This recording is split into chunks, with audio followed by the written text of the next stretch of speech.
Assalamualaikum warahmatullahi wabarakatuh, anak-anakku yang dirahmati Allah. Mari kita latihan untuk membedakan tentang asam basa, buffer atau larutan penyangga, dan hidrolisis garam. Di sini kita punya soal yaitu campuran berikut dapat membentuk larutan penyangga yang membirukan. Kertas lakmus merah adalah yang mana? Nah, untuk soal ini kita analisis dulu, yaitu yang pertama kita diminta untuk menentukan yaitu larutan penyangga. Larutan penyangganya yaitu yang membirukan, kertas lakmus merah. Membirukan berarti ini kuncinya ada di huruf B ini. Kalau membirukan berarti nanti kita diminta menentukan larutan buffer yang bersifat basa, ya. Basa hurufnya B, biru, membirukan lakmus, gitu ya. Nah, di sini ada beberapa campuran, yaitu Ibu ilustrasikan. Yang pertama adalah pada gelas beker, ini Erlenmeyer, ini labu ukur, dan ini gelas ukur. Untuk wadah-wadah ini hanya ilustrasi aja anak-anak, tapi kalau dalam praktikum yang sebenarnya kalian harus dalam pengawasan petugas laboran praktikum kalian dan juga dilakukan pada lemari asam, ya.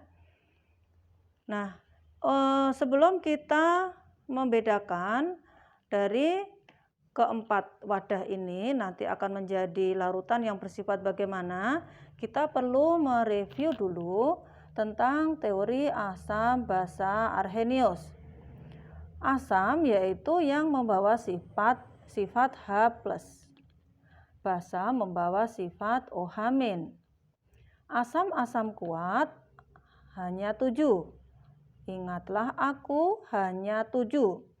HCl asam klorida, HBr asam bromida, HI asam iodida, asam nitrat, asam sulfat, asam klorat HClO3, asam perklorat HClO4.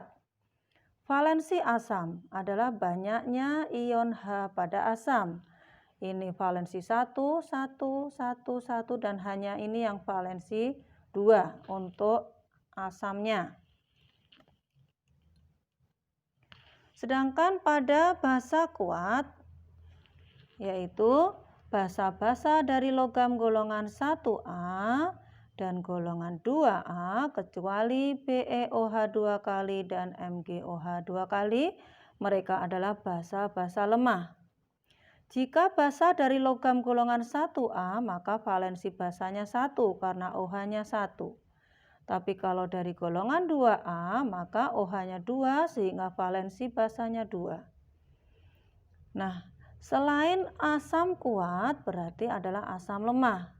Selain basa kuat berarti adalah basa lemah. Jadi sebelum kita membahas soal-soal ini, langkah pertama tipsnya adalah kenali zatnya. Kemudian lihat molnya, ya. Sekarang kita coba akan membahas yang soal pada larutan pada wadah beker, ya. Di sini ada 100 mili HCl, ya, ini bukan HCI tapi HCl, asam klorida 0,1 molar. Siapa HCl? HCl adalah asam kuat, berarti ini kita kenali sebagai asam kuat. 50 mili NaOH 0,1 molar. Siapa NaOH? Oh, ternyata dia adalah basa kuat, berarti ini adalah basa kuat. Sesudah kita mengenali zatnya, berarti yang kita lakukan adalah kita lihat molnya. Untuk penentuan molnya, di sini kita punya data molaritas dan volume, maka tolong diingat anak-anak, kita punya rumus molaritas sama dengan mol per volume. Nah, jadi kalau kalian pengen menentukan molnya, yaitu tinggal dikalikan molaritas kali volume atau volume kali molaritas, sama saja. Kita coba dari yang pertama, yaitu mol dari asam kuat. Ya. Ibu sengaja tidak merubah menjadi liter pada volumenya ini sehingga nanti di sini satuannya milimol ya. Jadi di sini MV vals. Ingat anak-anak, valensi tadi kalau asam adalah banyaknya ion H+. Molaritasnya 0,1 kali volumenya 100, valensinya 1. Sama dengan, ini berapa? 10 milimol. Ya. Kemudian untuk yang basa kuat, milimol atau mol dari basa kuat. Sama dengan, sama kayak tadi MV val berarti M-nya 0,1, volumenya 50, valensinya banyaknya OH adalah 1, jadi di sini kali 1. Sama dengan, ini kali ini sama dengan 5 milimol. Nah, kemudian kita lihat ternyata yang asam kuat lebih banyak daripada yang basa kuat. Kita tuliskan di sini dulu analisisnya. Karena mol asam kuat lebih banyak daripada mol basa kuat, maka akan terjadi larutan yang bersifat asam. Ya, begini. Larutan bersifat asam berarti gimana? pH-nya kurang dari 7. Bagaimana lakmusnya? Lakmusnya memerahkan lakmus. Berarti larutan ini bersifat memerahkan lakmus. Nah, jadi karena di sini memerahkan lakmus, padahal kita tadi mintanya membirukan lakmus, maka yang ini bukan jawaban. Gitu ya. Nah, kalau misalkan kalian pengen menentukan pH-nya dari larutan yang pertama ini juga bisa. Ya, yaitu kita cari dulu selisihnya. Selisihnya antara yang asam kuat dengan basa kuat berapa selisihnya? Yaitu 10 dikurangi 5 sama dengan 5 milimol. Ya, itu selisihnya. Selisihnya berarti banyakan siapa tadi? Punyanya yang asam kuat. Punyanya asam kuat. Sehingga nanti penentuan pH-nya kita dari konsentrasi H+ sisa. Yaitu mol sisa per volume total. Mol sisanya berapa? Sisanya tadi 5. Volume totalnya berapa? 100 tambah 50. 150. Sama dengan 0,03 ya. Berarti kan 3 kali 10 pangkat min 2. Nah, terus berarti pH-nya sama dengan min log dari nilai ini tadi 3 kali 10 pangkat min 2 sama dengan ini tinggal turun yaitu 2, ini ikut min log 3. Nah, begitu anak-anak. Ya. Ini dari larutan yang ada di beker sudah kita buktikan ternyata dia adalah larutan yang bersifat asam, yaitu memerahkan kertas lakmus. Berarti kita tidak bisa memilih ini. Sekarang kita akan lanjutkan dari yang kedua. Pada Erlenmeyer ada 100 mili asam asetat 0,1 molar, 50 mili asam sianida 0,1 molar. Kita kenali dulu siapa mereka. Asam asetat adakah pada daftar asam kuat? Ternyata tidak ada. Berarti dia adalah asam lemah. Asam sianida adakah pada daftar asam kuat? Ternyata tidak ada. Berarti dia juga adalah asam lemah. Nah, Kalau ini adalah asam lemah dan asam lemah dicampur, berarti ini merupakan campuran zat sejenis. Kalau campuran zat sejenis, maka kita biasanya diminta untuk menentukan molaritas campurannya. Molaritas campurannya. Ya. Molaritas campurannya nanti juga bisa kita gunakan untuk menentukan konsentrasi H+ campuran. Caranya gimana? Kita campurkan molnya, yaitu M1V1 kali valensinya. Kalau lemah itu selalu valensi 1 ya. Ditambah M2 kali V2 per volume total. Nah, jadi kalau misalkan di sini konsentrasi H+, karena tadi campuran asam, M1-nya sama dengan berapa itu? 0,1 ya, berarti 0,1 kali 100 ditambah 0,1 kali 50 dibagi volume totalnya 150. Nah, kemudian kita operasikan, misalkan di sini berapa ini nak? 10 ditambah 5 dibagi 150 sama dengan 15 per 150 disama dengan 1/10 atau 10 pangkat min 1 ya. Nah, kemudian pH-nya yaitu tinggal kita menlogkan. Menlog 10 pangkat min 1 sama dengan 1. Nah, ini adalah larutan campurannya. Ternyata juga dia bersifat asam. Larutan bersifat asam. Nah, kita sudah berhasil mengidentifikasi dari yang ada pada Erlenmeyer. Meskipun kita tidak diminta untuk menentukan pH-nya, kita sambil coba mengingat lagi pada pelajaran sebelumnya ya.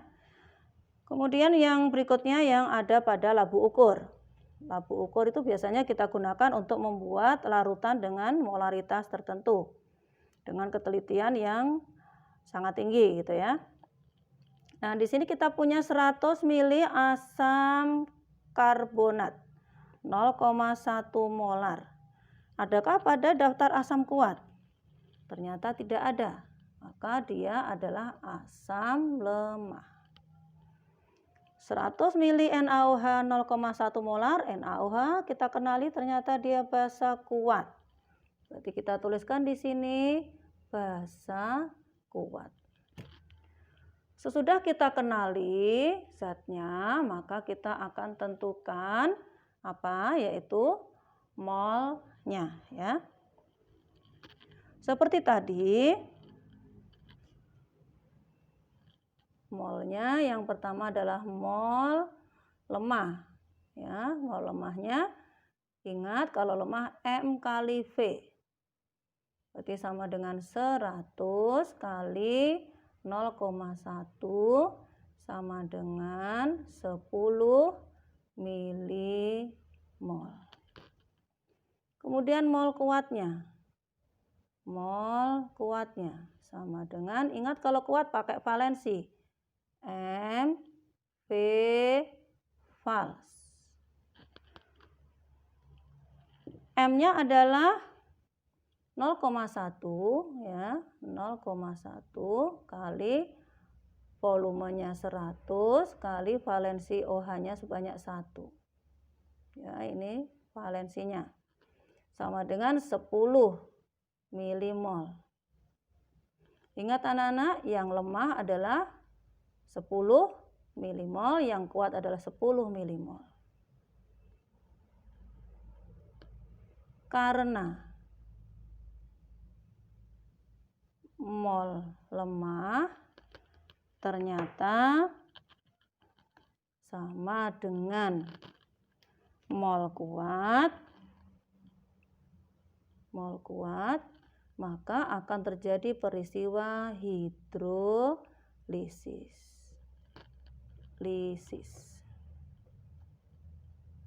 Nah, kalau hidrolisis, lihat yang kuat. Yang kuat adalah basa, berarti hidrolisis garam basa. Kalau garam basa gimana? Memerahkan atau membirukan? Ingat, B berarti membirukan. Membirukan. Kertas lakmus. Nah, kalau garam basa berarti dia hanya salah satu aja bagian yang terhidrolisis, berarti nanti akan menjadi hidrolisis parsial. Basa berarti pH-nya, garam basa berarti pH-nya garam lebih dari 7 ya. Kalau kita pengen membuktikan pH-nya, kita lihat tadi dia garam basa, berarti di sini muncul konsentrasi OH-. Akar, ingat basa punya musuh asam, asam kita taruh di bawah. Hidrolisis berkaitan dengan air atau water, berarti di sini Kw. Kemudian ini molaritas garam. Nah, seharusnya kali valensi garam. Tapi karena di sini sudah kali valensi, maka di sini sudah tidak lagi kita kalikan. Terus kita lanjutkan, misalkan ada data Kw-nya misalkan 10 pangkat min 14 ya. Ka-nya belum ada data, ini kita cuma simulasi aja. Nah, untuk molaritas garam kita tentukan dari mol salah satu per volume total. Kenapa harus harus salah satu? Karena ini tadi molnya sama, ini sama-sama 10-nya.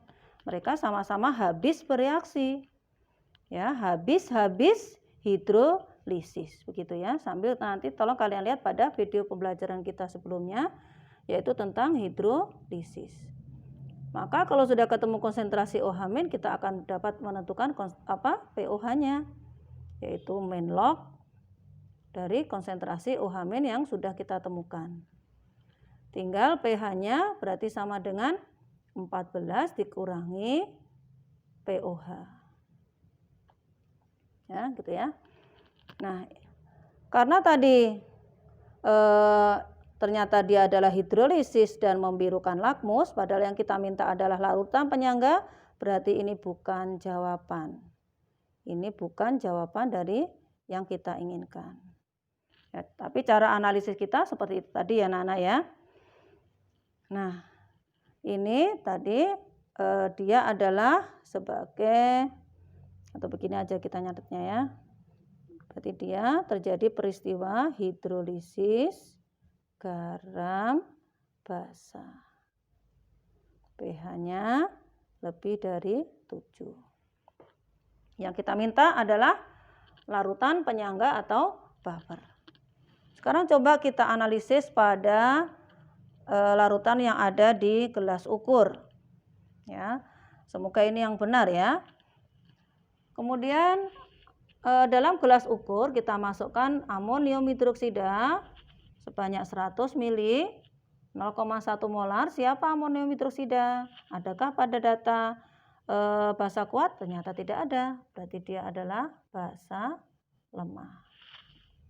50 ml HCl. Ini HCl ya. 0,1 molar. Dia adalah asam kuat. Berarti ini asam kuat. Nah, jika sudah, kemudian langkah berikutnya adalah kita tentukan molnya, ya, kayak tadi. Mol lemah M kali V, yaitu 0,1 kali 100 sama dengan 10 milimol.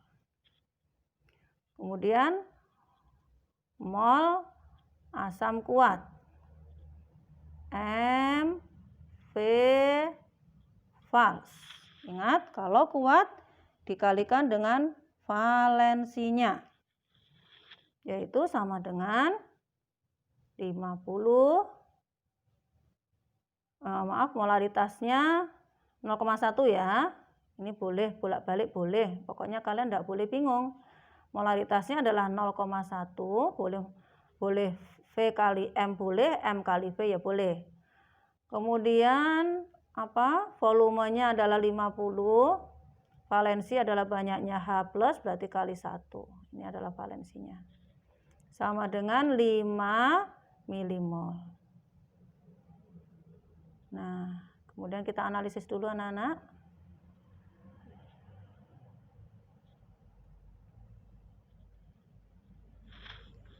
Karena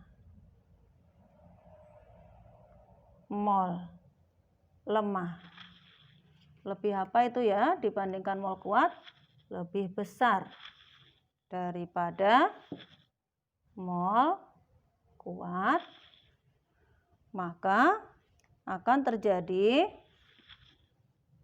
buffer dari yang lemah. Kalau hidrolisis itu lihat yang kuat.